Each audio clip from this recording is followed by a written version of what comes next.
I don't really have a choice not to be here. My life is on the line, my older sister, her life is on the line. Well, one company spent $40 million lobbying last year, and it's definitely David versus Goliath here. They might have all that money, but we have our stories, we have our lived experiences. The competition is stacked, money against people power, but people win.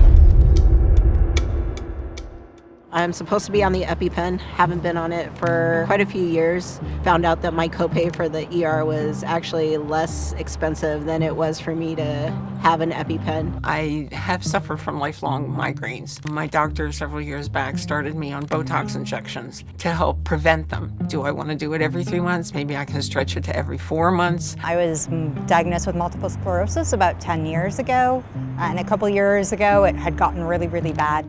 And my sister also has multiple sclerosis. We discussed her possibly taking the drug 1 month, and then I would take it the next month. At times, the pricing got so high that both me and my son were sharing an inhaler.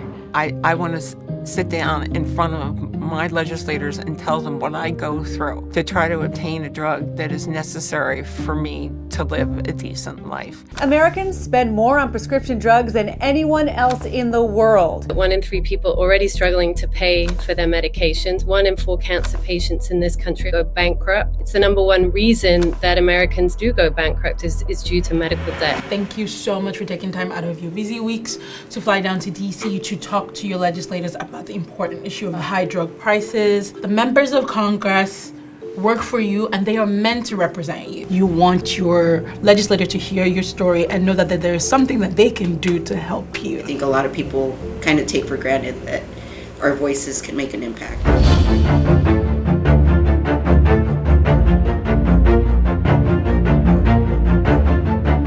I feel good. They're always very engaged and willing to listen. Why should I be the only one to be able to receive this drug if I have this rare disease? Other people deserve it too. We started talking. I felt like he was more in line with what we were saying. So I think it was a productive meeting. She was very attentive. She took a lot of notes, asked questions. She really kind of leaned in and listened to our stories. So being able to share my story and being able to get out here and speak to people, it's a freeing emotion, it's an empowering emotion, it's hopeful. This is our right as Americans. We are Americans, and we are entitled to speak up.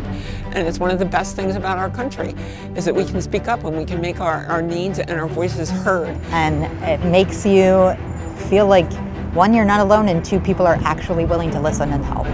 Without the patients, without the advocacy work, without the stories, they're just looking at papers. Take the first step. Share your story.